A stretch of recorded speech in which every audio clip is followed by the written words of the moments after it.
entertained? Are you not entertained? Is this not why you are here? Welcome, ladies and gentlemen, to Maximus Podcast. I am co-host Chris Torres, along with... You know, Steve, just that some guy that got lucky enough to... Steve what? Steve Southers. There I you am fucking lucky go. enough just Thank to be you. in your... I'm privileged. And the gorilla next to me. Did you see him this weekend in his movie? Who? Ed. No, what? Skull Island. Oh, my He God. made his comeback. King Kong, ladies and gentlemen, in the flesh. He's going to get an Academy Award. Yeah. Don't be mad, Chris, when he beat you to the stage for the Oscars. You know what gave it away? You know what gave him away? The forehead. I was going to say the night in Salt It's going and to be Pepper. a short podcast. I see you want to have a rematch of our grappling session. That we Yeah, did yeah, so long. yeah. Yeah. Promise you want to do it in the nude. You don't- Take it easy there, killer. Here we are. We're at the beautiful location of Sportlander West. Is that right? Yeah, 7420 District Boulevard. There's no product placement here. As you can see, this is invisible. This Yeah. is invisible. Nothing at all. What do we got here? What do Well, we got here. Today's episode is brought to you by Bolero. Sets itself apart as far as sports drink recoveries. This one right here we are sipping on is the multivitamin one. Stop on by. We will have the machine set up next week. Or, you know what? You don't even know what next week is because this is just number one and it hasn't gone out yet. But we will have the machine set up here in the store. Come on by, try out Bolero. It's revolutionary. Yeah, but I have the electrolyte combination. We also have the distributor here, right? This is the electrolyte one. Yeah. So awesome stuff. Come check it out. And then I think Steve's gonna have a treat for everyone too, right? With the product. Yeah. No, he's bringing the machine. It's a you better come in, try it out, sample, fill up a water bottle, see how it improves your day. Better than Crystal Light. I've done that before getting ready for shows, but that's just going off on a different tirade. Yeah. The Crystal Light gets old after a while. Anyways, Ed. Sir, Yes. Introduce yourself in your business. I am Ed Martinez. You gotta speak up to the mic. I'm gonna be dead in about 10 minutes. So many jokes. Okay, my name is Ed Martinez. He's squeezing my leg as I he am, speaks right now. Speed and strength coach for All-American Speed and Strength. How long? Going on 5 years now. Right on. Now, explain a little bit of speed and strength. It's just not your typical touch your toes and roll around, right? Yeah. No, we concentrate. People take a misconception on when I say speed and strength. They think I'm taking kids in a gym and putting them through a weight workout. It's basically a lot of mobility that is. I'm correcting your running form. Mm-hmm. Proper mobility. Children, young teenagers do a lot of sitting. Not when we were kids. We were outside running all day. Yeah. It's completely different now. They have computers, they have cell phones. They sit there and do this a lot. So my job is to get them basically hip mobility and fix their running form without giving them any extra physical attributes. Just that makes them faster. Okay, now as they get older and I work with them longer and depending on their goals, yes, we start adding, weight workouts and What's your age range? I've worked with kids from 7 to. I have a young man that might actually go to the NFL Combine next year. Yeah. So it's an ongoing process. Speed is an ongoing process. It's different in strength. I can get you stronger quicker than in the weight room that I can get you faster. Mm-hmm. There is always something, a small quirk, something in your form that you can fix running. I always tell the kids, Usain Bolt, the fastest man in the world, has a speed coach. Mm. And he has some of the same cues that I tell these kids every day. Toes up, knees up. Running for speed is kind of even though it's human movement, it's kind of an unnatural thing.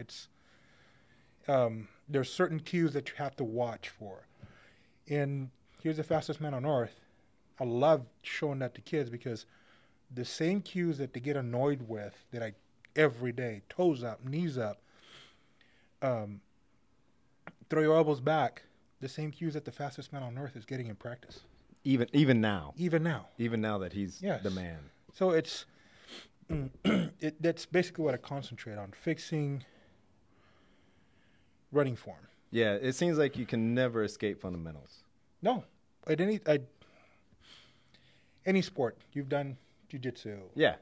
football, do one or two things really, really good. Yeah. You'll be successful. Yeah. There's no sense in doing 17 different things if you can't master them. Yeah. But if you master one kick, if you master one punch, you can use that to win a fight. Yeah. Same thing. Basics, fundamentals. That will always carry you in any sport. What about the strength part? The strength part is you get older. Like, you're not talking like your same 3 sets of 10 like your coach did to you back in the day. No. It's the strength part's a little bit different. As you get older, you get a little bit more sport specific. I'm not going to, for speed, I'm not going to strength train the same way I do a baseball player as I would a wide receiver, or even within the same sport. You're not going to strength train for speed a linebacker the same that you would a wide receiver or an offensive lineman. Mm-hmm. There's different set of skills and attributes that this person has to have in this position that this one doesn't have. So that's as they get older and you take them into the weights, you have to be a little bit more sport specific and even position specific on how to train them. Oh, like for different team sports. Yes, for different Wow. team sports side, you're not gonna. Of course, there's a general exercises that everybody can do, but I'm not going to train a linebacker the same way I train a power forward for basketball. Mm-hmm. Mm-hmm. There's footwork and agility that is going to be a little bit different and different strengths. Even each position on the football field, Exactly. they're gonna have different exercises, different focuses, different Exactly. strength training. I don't.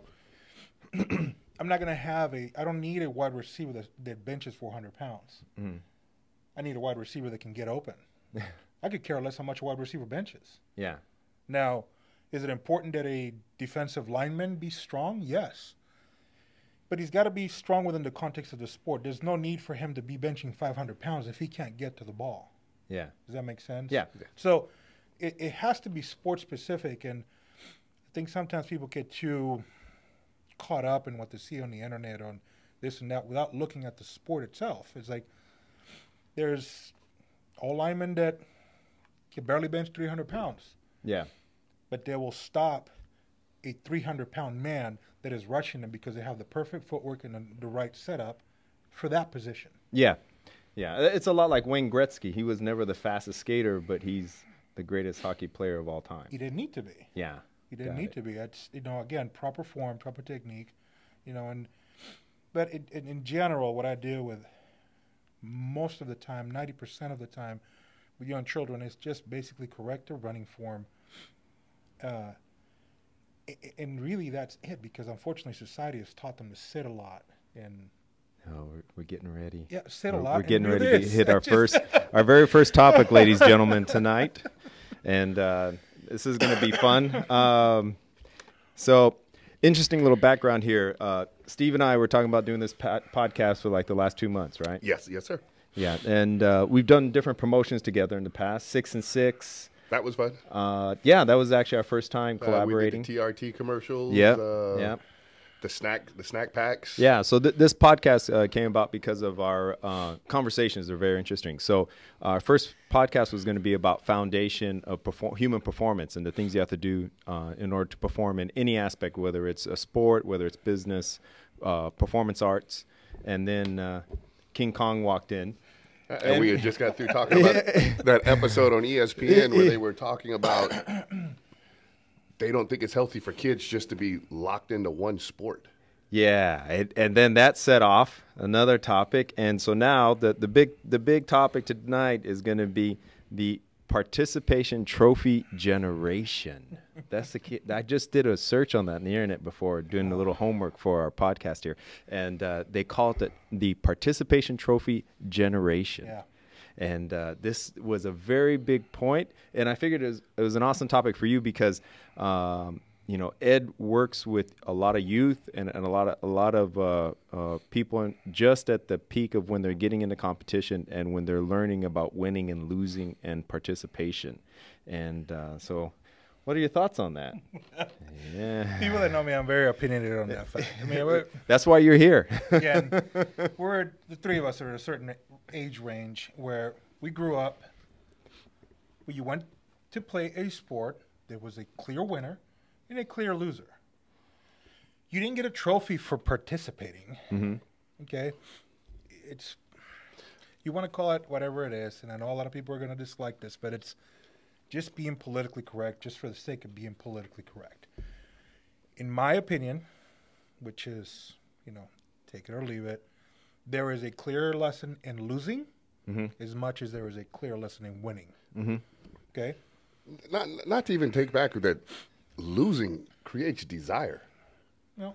I mean, if you're on the outside looking in, there's nothing more that's going to create some passion, some fire than to be sitting outside the winner circle going, it's not going to happen again.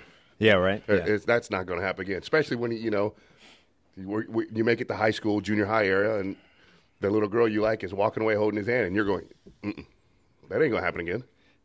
This must be a personal experience. Yeah, well, We'll see what happened was. TMI, too much information, ladies and gentlemen. In general, the way I try to explain it to children, and I've had parents, because when I do these drills, and especially in the summer, I'll have a class specifically for younger kids, and we'll do drills, and we do competition drills. And I will tell them, this team won, this team lost. But we'll get another chance to do it over.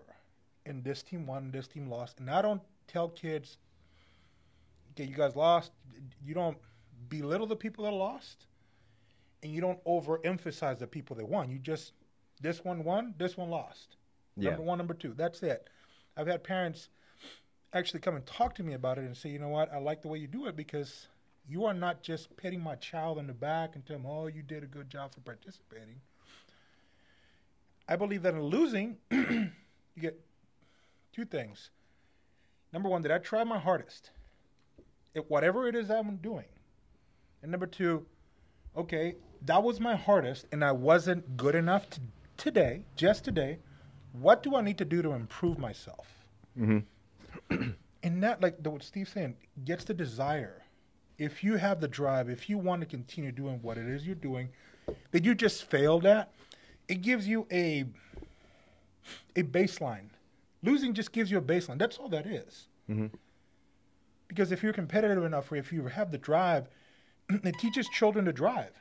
To say, okay, I didn't do it today. That doesn't mean that I'm not worthy or that I can't do it. It just tells me I need to do something different than what I did before. Yeah. Mm-hmm. Well, when you look at Jordan, across the board, the last 3 or 4 generations, you will see a unified that Jordan is the best. Yeah. But he got kicked off his his varsity team. Mm-hmm. He went home with desire. A whole lot. Now the man, he's got $1 billion shoe company. Yeah. That's Definitely the GOAT. Definitely something, the GOAT. Yeah. Was that his moment? Did that make him go, hey, I'm going to be the greatest? What if he'd have made varsity? And then sat on the bench. And he'd just been, how many times have we seen that great person that it came so easy for? Yeah. And they never got out their box. Yeah. I just think losing breeds something in you. That loss, and then you might lose once and just not like the taste and be like, that's never going to happen again. Yeah, so I definitely, you're definitely not of the participation trophy. I am not. Absolutely not. Just showing up. Why are you rewarding the person that just showed up? You reward effort, though. You reward effort, exactly. But so do we reward coming to practice every day? Everybody comes to practice every day. Do we reward in school just taking a test but not passing it? No, we don't. Well, I don't know, but nowadays, no kid left behind. No kid left behind in testing now. It's the same thing. You get a D. You get the kid Common Core, ladies and gentlemen. The kid that gets an A. But he's the It's one not at the same as the McDonald's kid that taking your gets order an now. Exactly. And he can't do it. Exactly. That's what I'm saying. That's why I don't believe in it. Just showing up is not enough. I'll tell kids, high school kids, they show up and they're being lazy and it's okay, dude, fine. You are doing, but I'm going to practice every day. Cool. There's, let's say, 3,000 football players in Kern County in high school. Yeah. You're doing the bare minimum that everybody else is doing. Uh-huh. Yeah, but I'm going to practice every day. And Yeah. this guy right here or this guy right here is coming to me or is going somewhere else and is doing this extra stuff, and he's going to practice every day. Yeah. What's your excuse? Yeah. So that guy that does the extra work, that does all of this extra stuff, and he is successful, why should we, this guy that does the bare minimum, should they get the same treatment? They should not. And the same trophy. The same trophy, that's what I mean. Well, and it's not going to transpire. You know, you're not setting these kids up for the real world. Because that's probably my next, that was what I usually get to the kids is like, in sports, in athletics, he'll tell you bodybuilding, jiu-jitsu, when fighting, when anything. The beautiful thing about athletics is the work you put in, you get the results of it. The work you put in is the results you get back, or the results you get back. Yeah. As you become an adult and you go into the workforce, unfortunately, that's not always true. You can work your tail off and not get the reward for it. Yeah. Correct. So you have to build some toughness, some sort of character to be able to handle that. And losing does that. I'm working my butt off, and I show up to a competition, somebody else better than me beat me. What am I going to do? Am I going to pack my stuff and go home? Or am I just going to work harder or find a different angle or find something else? But while you're doing that, you're not sitting there in a shell retrieving from whatever it is you do. You're not making yourself smaller. You're actually making yourself better. Yeah. Well, because you put the work. Because it translates. Yeah, but I got my trophy. Yeah. I got my trophy. But that translates into the workforce. How many times have you worked for somebody that you absolutely despise, or but you still have to go to work? Yeah. Exactly. It's the same thing. Yeah. It's the same thing. You're setting these kids up for. I try to tell these kids that, you know what? Even when I coach football, so I tell you, you know what? I'm going to teach you some football. I'm going to teach you this and that. But the more important thing that I'm going to teach you is to move on to the next level, whether it's high school, whether it's college. Winning and losing is going to be a side effect of it. I try to teach kids, at least that's when my business is what I try to do a little bit different. The physical attributes, they will diminish with time. Yeah. But character never does. So we try our hardest to do that. Teach something a little bit different other than just running around and being better. In a physical endeavor, you teach a kid toughness or being able to endure some adversity, that sticks longer. My favorite speech with the kids is, your life is this long. In the span of your life, your athletic career is this long. Yeah. Some of the lessons I learned here that I've been lucky to learn from really good coaches have applied to this. So you need to pay attention to good coaching, to the people that mean well in this little period of time, because it goes like that. Right? Yeah. So it'll apply to all this. Yeah. So that's what I try to do, just a little bit different. Do you ever have that problem with athletes that are more mature, maybe a little bit further down the road? Maybe they had a little easy, then they get in the further down. The older the athlete, the more frank I become with them. Yeah. But have you had that? Have you had that where somebody's come to you and they're already either a professional or about to be a professional, and they have an Achilles heel of this attitude? I think what Chris is trying to say is it's that kid that's got it, but doesn't have it. It doesn't have that drive to. And you're looking at that kid and you're going, my God. Or they haven't had any adversity yet.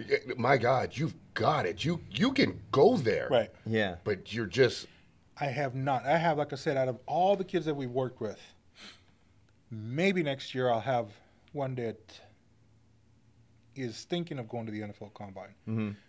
But I've had other athletes, younger kids. I've had a couple of guys that worked, they've already graduated college. They're playing arena ball, and Yeah. they're adults. Yeah. So you have to be brutally blunt with them. Yeah. Like, man, you need to start going looking for a job. Oh, that kind of bluntness. But That kind of bluntness. But also, the thing is, I have a boy. I mean, came to me. He's went to college, got his degree, yeah. and he's still pursuing arena ball here and there. Was going to Europe. Was a defensive lineman. Decided they offered him a deal and to go to another team. He wanted to be a tight end. Mm-hmm. He asked me bluntly, what do I need to do? And do you think I watched him run and stuff, and I give him an honest estimate? He dropped 30 pounds. He's getting better. Fortunately, on the way to that, he strained a hamstring. But I try to be as honest with these. I don't. I will tell you, no, you can't. You just don't have the time. Yeah. But he's still a young man, 24, 25, has his degree. What is the harm of him? No children, no responsibility. Just That's the perfect time. what is the harm of him pursuing Absolutely. something still? Yeah. Yeah. I've helped him. He dropped 30-something pounds. He's halfway decent. His hands are, but he didn't want him to be blocking tight end. So, decent athlete. So he has the potential to He has continue. the potential, yes. Good. Yes, so- That also brought up another point onto our other topic, which was you mentioned real quickly about how you felt that parents don't allow their children to participate in enough activities or sports, different variety of sports. Like they become too focused, Too specialized. too specialized too early. Yeah, they were saying that. Yeah, what is that about? You can't. One of the things they'll have parents come and bring me their 8-year-old boy who's going to be the next Deion Sanders, the next Emmitt Smith. The boy is 8 years old. I look at the father, he's 5'6". I look at the mom, she's 5'7". The dad is 5'6", 240 pounds. I'm looking at the mom, and she's 5'7", 200 pounds. Genetics plays a big role in sports. But people don't want to hear that. No, exactly. But people don't want to hear They that. do not. They do not want to hear that. And don't get me wrong, I'm a big supporter of supporting your children. Yeah. If my daughter wanted to take violin classes, I'll take her. But also, you have to be honest. After a certain time, it's going to go, baby, you're not going to fill no opera house playing the violin. Yeah. Let's try something else. Yeah. But what do you think about with the specializing? Do you think it's leading to more injuries because these kids, he's going to play basketball, he's going to play baseball, he's going to play whatever. Yeah, regardless of ability, specialization. And then all of a sudden, it's when we were growing up, you played baseball, you played basketball. Only reason you didn't play one of those sports is because you realized, I can't hit the ball. I can't make the shot. So you just didn't go out for that team. But you found another track, swimming. You did something. But these kids are just one-horse trick ponies. My son is going to be a basketball player. I think it builds a lot of how do you know? Uh-huh. Yeah. How do you know what you're good at if you don't try a bunch of stuff? Yeah. Number one. Number two, then you get to the point that even if that's the child's desired sport and they're good at it, when you have a 9-year-old and you make him pitch for 3 years straight, and he throws his elbow out. But the boy is getting so burned out, he wants to go play basketball. They won't let him because he's got a camp or he's got this or he's got that in the off season. Yeah, that's why I was going with it. What it was, I watched an episode, and they were really saying that they believe this is why these kids are hurt, because when the season is over, all of a sudden they're in summer league, winter league, camps, specialization, and they never get a chance to give that muscle that's going to go, that ligament, a chance to rest. They're not building that strength. Right, and trust me, I aim for. That's why when I do my stuff, it's non-sport specific. Okay, it's not geared to this, to that. Now, there's parents that will come to me and they want sport specific stuff done with their child, and we'll meet them on the side. But I don't believe in year-round. Yeah, that's children. Let them be children. Yeah, I was just gonna say you got to have an off season, right? It seems like you're talking about how they train all year round too hard, and they need some time off to be kids, to experience life, to sit on the couch. And then you get these kids that get to get to college, and okay, so you got a college scholarship, and they get to college, and they wash out Yeah. because they're burnt out. Rod Maravich. I don't know. A lot of you may not remember Rod Maravich. He was the first-round pick of the Raiders years ago. His dad is a quarterback guru. This guy was All-American high school, blue chipper, SC, blue chipper, first-round draft pick, done in a year. He had never eaten a cheeseburger. And this guy is done in a year or Wow. two. You can find him at Venice Beach under the pier. He just wants to smoke joints and ride a skateboard. And he's 50 years old, and this is still all he wants to do because he lost his youth. And the guy was talented. His dad is still a quarterback guru. Yeah, he just imploded. Yeah. Yes. Yeah, the other thing too, though, is I think you hit another topic about not having an off season and then allowing the children to experiment and to play different sports and have more balance. It's tough though because even like in wrestling, you know, if you didn't start wrestling at a certain age and if you didn't go to the summer camps, you were so far behind that unless you were just one of those gifted Gable-like wrestlers, you couldn't keep up.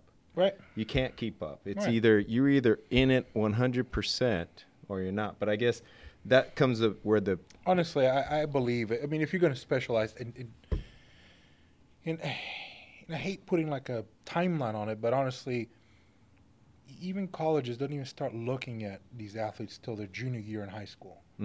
So why not enjoy all that time? Freshman, get to high school. Heck, I want to play this. I want to play that. Nobody's looking at you when you're a freshman unless you're a phenom. yeah. Well, Any if you're athletic, you know, I'm the parent, and I'm rabbit holing you now. Yeah. I'm rabbit holing you because this is what I think my child should be in. But if my child's athletic, he's the fastest kid on the field. Why wouldn't I want him to play other sports? Yeah. He might just, hey, Dad, I know your dream is for me to play baseball. I don't like it. Boy, that's caused a lot of arguments. hasn't Oh, it? some of these parents that want to live vicariously through their children. That's my That's point. the problem. And also on this episode I was watching, they were saying that essentially there's going to never be another Bo Jackson. There's going to never be another Deion Sanders. There's never going to be another sports phenomena because they're not given the opportunity. Right. Okay. Yeah. And Not because they're not talented enough. Yeah, they're not saying that it's not out there. Yeah. It's just not there. And the number one complaint was basketball players. Is these basketball players, you have these big men that are just breaking, where the big men didn't break back in the day. Joe Albany, I'm gonna butcher the kid's name, but he plays for the 76ers. He blew his knees out again. He missed a whole 2 years trying to get his knees repaired. Here he is, come back and blows it out again, and they're just like, what is wrong with all these guys? They're just fragile. Yeah. And it's just, and they were just saying it's because they don't get a chance to get beat up. They don't, you know, Wilt Chamberlain played football. Too much sports specificity at a young age. And I'll give you an example. Can't even remember the coach's name of UCLA. Went to a few seminars. He will take, as a head coach, the track coach, the 10 fastest sprinters in his team. Make 5 100-yard sprinters, 5 110 hurdlers. Even within the sport, those two sprinters will develop differently. The 100 sprinters will go like this throughout the season and then level out. The 110 hurdlers, their season is like this. And then they'll keep going up. Very, very simple thing because of the rotation of their hips. There's a nice little tendon here. It's called the TFL band. With everybody here's heard the term loose hips or strong hips. That's what a hurdler does every time.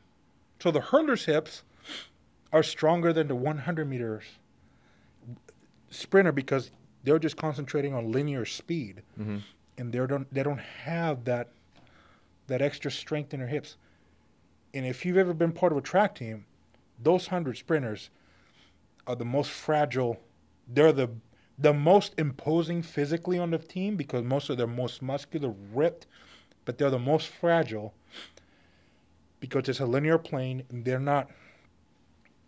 on a linear plane. They don't have the strength, hip strength, than the 110 hurler does because of that movement. Just because of that movement. And they get very imbalanced. Yes. Yeah. So, in essence, that's the same thing. When you don't allow these kids to try something else, you're specializing them too much in something. So yeah, they're going to be injury prone once something else pops up that they're not used to. Yeah. Does that make sense? Yeah, yeah, Mm-hmm. yeah. So I believe that it's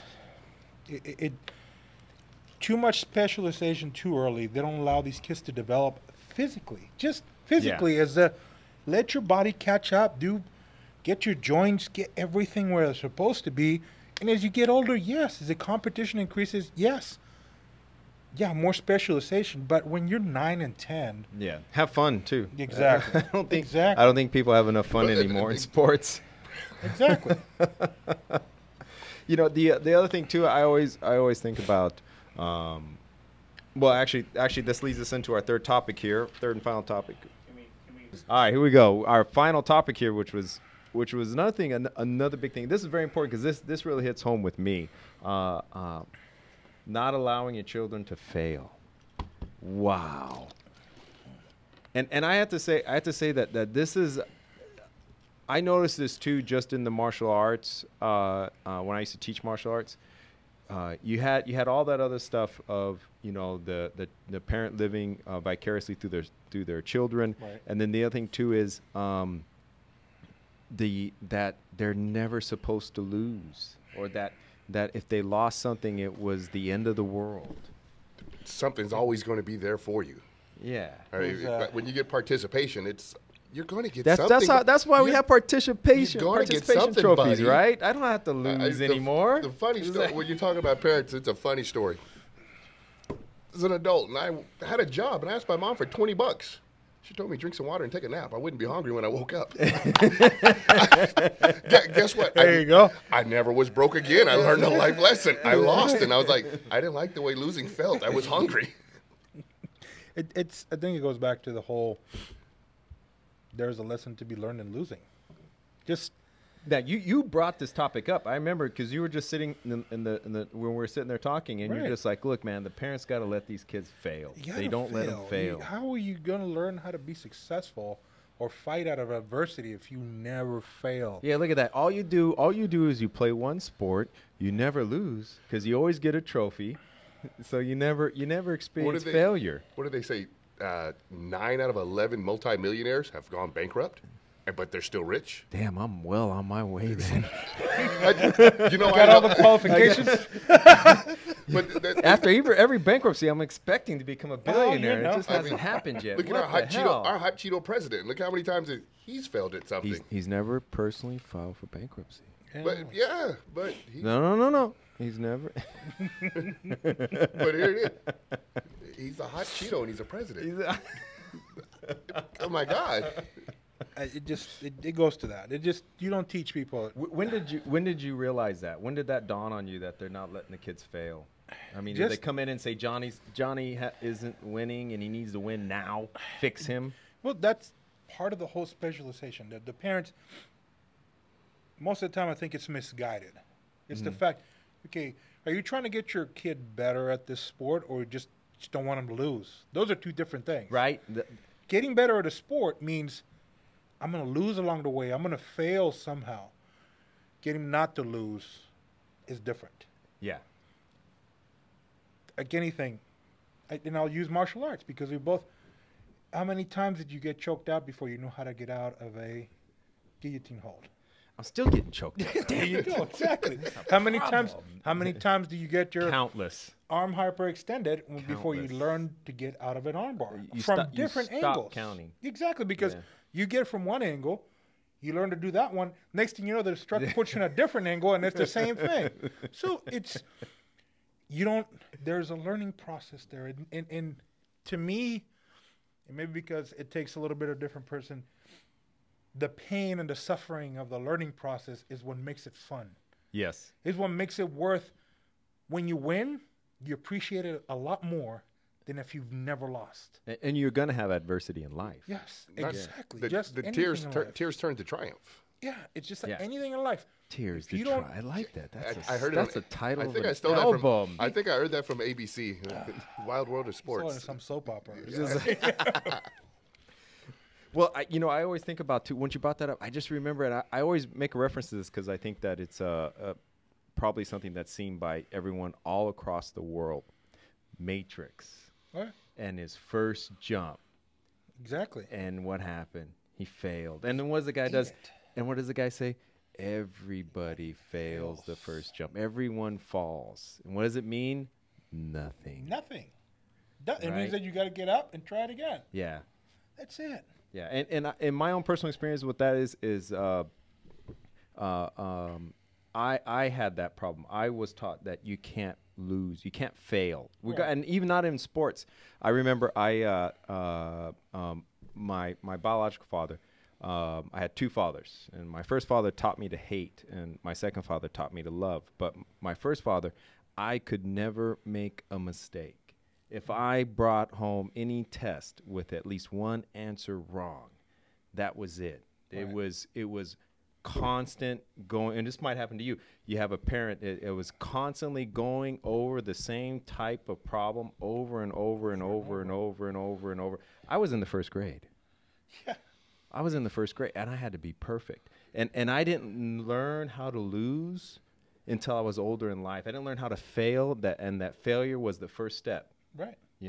And parents still today do that with their kids in sports. They do it in you cannot have fail at all. Failure is not acceptable. That is one of the worst things I see when I see these kids and you see the parents yelling at them. I'm like, give Johnny a hug. He struck out. Yeah. Give him a hug really quick. Little league baseball, gentlemen. Give Johnny a hug. In Rosedale, and the kid struck out, and the parent is going ape shit. Crazy. Yes. And What's wrong with that you know, ref? We're and I gonna coached- kick his ass. And I coached youth football in that environment over there, and it was very successful actually. But one of the stock speeches that I give at the beginning of the year is, I played some collegiate football, and I'm going to teach you some football skills, and we're going to enjoy the sport of football. And in between, we're going to win some games. We might even lose some games, but you're going to learn something. But I would rather have 100% effort, you trying, and us. If we come up short, I'm going to be proud of you regardless. Effort. And parents, and I always tell these kids every time, and they're not my children, I'm proud of them. Even if we lost, I was. As long as they gave me effort. Right. Because I how was old are very these kids? honest. How old are these kids? 13, 14. Yeah. This isn't. I was always honest. I said, look, today we lost because this. Yeah. Because there's not a whole lot of that. Everything has to be sugar-coated, and they have to treat Timmy with no. Tell him the truth. Tell him why I lost. But you know what was great about sports growing up? Win or lose, you had your teammates. You had fun. Yes. You literally, if you lost, you had fun. There was one dude that you hated and you threw a rock at because he dropped the ball, but no matter what. Yeah, and there was always that team that was obsessive about winning, and no one was happy when they lost, and it was winning was everything. It sucked to be on that team. If it wasn't for that, stop talking about my blade years. If it wasn't for that moment, we'd never have the world famous Karate Kid. Right? The crane kick. Yeah. He took out the team that didn't lose. Yeah. Yeah, that's important though, because I think, and also I think, especially like I brought the term up earlier though, people throw around the term like GOAT and number one and all this other different things, and undefeated, and I think marketing and hype tends to play to where only the greatest have never lost. Now I think that's or big failed. time. Social media has played big time into the youth. Yeah. Where they feel like they need to be great. Yeah. But they miss the steps that the greats took Right. along the way. I want to be great right now. Yeah. The young man that's coming out of UCLA, he's going to eventually be great. I don't know if you've been keeping up. Point guard, coming out of UCLA, going to be a top 3, top 5 pick. Mm-hmm. His dad's talking about he deserves $1 billion shoe contract as a rookie. And He hasn't done anything in the sport yet.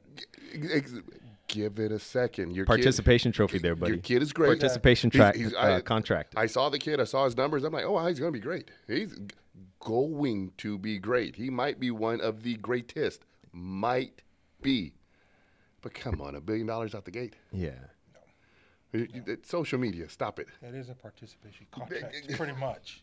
It's the same thing. Yeah. It's just you're Participation rewarding, contract, you're ladies and somebody gentlemen. For something That's they a new haven't term. There we go. That's why they got rid of the rookie salaries in the NFL. Breaking your team for somebody that's never done anything. Exactly. Yeah, and I think, too, they missed the big picture of the looking at, like you brought the lifespan, the whole span of somebody's life. Exactly. And if you look at, also you look at your sports career, or if you look at the season, I really always refer back to Phil Jackson, who I feel one of the greatest coaches of all time, because he always, after a loss, they would interview him and they'd be all over, man, was that upsetting that you lost? How could you lose that team? Blah, blah. He says, you know what? We're at 65%. We're going to be in the playoffs. I don't care. Pretty much. Just bumps in the road. Because at the end of the day, nobody cares if you lost 3 games if you won the title. Right. It's not about how you're right. It's not about how many you lost. And those undefeated seasons, or that time when you go through a season without losing, it is an awesome moment. And But it's 1 in a million. Yeah, but the stars have to align right, and the planets have to be Exactly. this way, and you know, and their number one guy has to get injured, and your number one guy has Yes. to play the best game in his life. They're The other guy gets arrested for crack and stuff like that, Exactly. and you know. Oh, that was a Super Bowl. yeah, exactly. It's like winning a title when you've lost a few games where you've been undefeated. They still won a title. And people are expecting that from children, Children, from teenagers, Well, like- from high school teams. With this kid Ball. You know, he's not even in the league yet. Yeah. It Yeah. took time. Jordan didn't start winning for years, and people forget that Jordan's first couple years, he was good. But they've all lost games. Exactly. Yes. They'll all lose at some point. They've lost championships. Yes. But, you know, no. But I think that's the one thing that you hit upon, though, was allowing children to fail, allowing your teenagers to fail. How are you going and to get know back up? how to get past adversity? How are you going to build some character if you don't know how to pick yourself up from not being successful, Yeah. whatever it is? And not beating up your kids just because they lost. Exactly. And sometimes they lose for different reasons. Sometimes they give full effort. Sometimes they don't. Sometimes the they have kid some will go kind of strike out problem. just simply because I was don't better than like you, Dad. I don't. I don't How many out there have been that were like, Yeah. I'm losing this one just because Yeah. of F you. Exactly. Hey, Johnny, here's a lob. Knock it out the park. There you go, Dad. How you like them beans? Here, just run past me. Exactly. I'm getting some revenge right now, buddy. Yeah. Oh yeah. Oh yeah. Yeah. Definitely. Yeah. So any other advice you have for young athletes or anything like that, or parents? I mean, Let your kids enjoy whatever sport they're playing. Let them be children. As they get older, there's going to be plenty of that. Trust me, there's going to be more than enough of that. But when they're 10, 11 years old, let them be 10, 11 years old. yeah, Number one, they'll, again, in that span, your life like this, athletic career, what you do as a parent, and during that little period affects all of this too. yeah. You want your child to resent you for the rest of your life for pushing him unnecessarily to something that he's not going to be a pro at. Oh, he's right. not gonna Yeah, be- that is true. you know, it Injuries. just We let- didn't talk about that. Like, how many people get injured working too hard, pushing it too much to the limit at such a young an age? Exactly. Yeah. It's so just enjoy the sport that you're doing. Just have fun, and eventually that specialization will come, but it's not when you're 11 and 12 years old. Yeah. Right. That's When you're getting paid, basically when you've made it, you've got a Division I, you've got a scholarship. They're paying you specific. Now it becomes a job. yes. So you are now working. Then that's an off season dedicated to that. Because it's now be a job. It's not a job They're a yet. little bit older though. Yeah. It's when you're 15 years old and you're spending 12 months out of the year But they're full time right. hardcore But they're training. trying to get their 12-year-old to train like this The collegiate athlete. guy, this guy that's getting paid. It's his Yeah. job now. Yeah. It's his job. He's putting And- money in and the people- school books and putting you know money in what? his books. And I've been a collegiate athlete, and I do not disagree with the fact that some of these kids can play, and it's like, if you get a full ride scholarship, you're getting a degree out of this. Yeah. Yeah, you're gonna work your butt off. There's work now. There's there's work. now. You're Yeah. in the real world. Mommy and dad aren't taking care of you now. Yeah. No, but I got a There's some work to participation do. award. Yeah, exactly. There's I some got a work to do. participation trophy. award. Yeah, I got an award for it. We have a participation trophy as I mutilate that word right now Yeah. for Ed tonight. Just so Yeah, and you know what you could do with that participation trophy. You know what you brought up though is interesting because they brought up about the doing something not to lose. And anybody watched the Woodley and Thompson fight?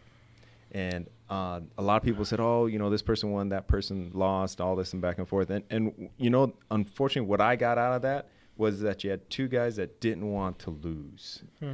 And that happens a lot where you get these athletes and they train and they know each other inside and out. But at the end of the day, they kind of sometimes they just don't put it on the line. There's no 'cause risk. a fear of failure. Failure, exactly. You know, and maybe somewhere all that ties in, not allowing to lose, right? Not being Not being able to handle adversity. yeah.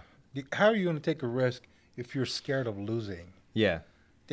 When you hit that line, like you said, it's 4th and 1 with 1 second left. Do you run it in or you throw a pass? Yeah. Let's go for it. Well, in the Raiders, Yeah. we're gonna you know what that's gonna be. Yeah. We're gonna take a knee. We're gonna I'm just gonna We're used to say- losing. Yeah, we're out of here. But no, that's where people freeze up. You've got these like $1 million quarterbacks. Right. What is the difference between the winner and the loser? He Go just out there makes and a just go. bonehead mistake because he panics.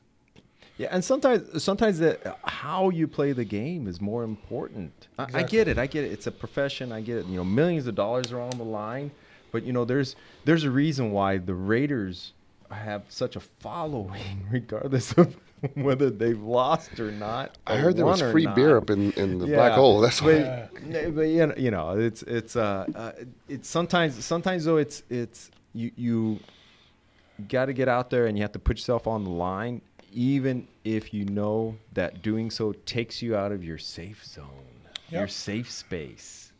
Don't they have those in colleges now? Yeah. Oh, God, don't get me started. A lot of trophies in there too. Yeah. I'm sorry, it's a no failure zone. Yeah. That's- And we're probably gonna get kicked off the YouTube on the very first one. We're talking about this. Yeah.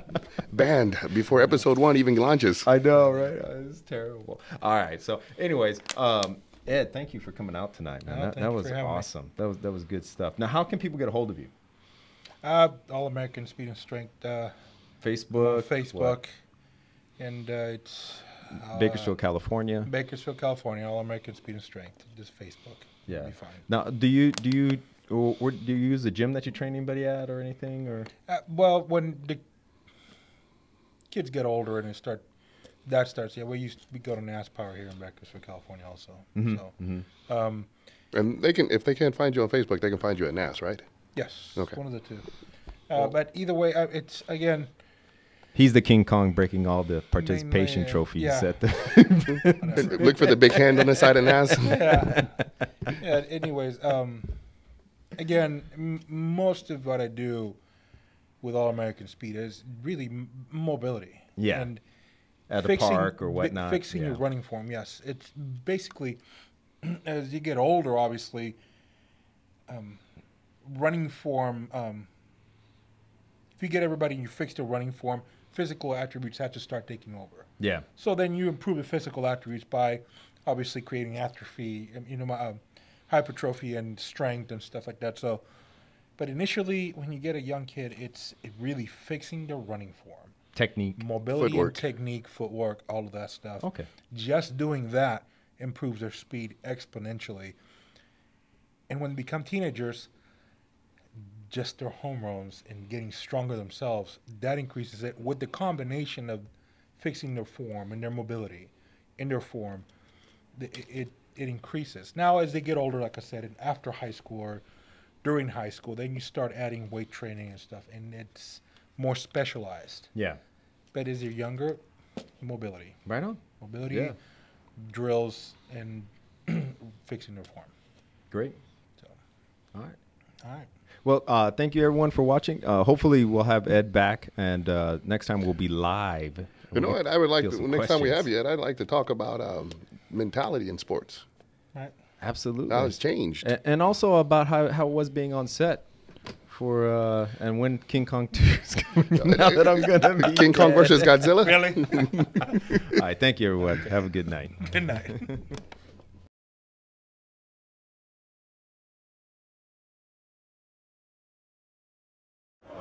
Are you not entertained? Are you not entertained? Is this not why you are here?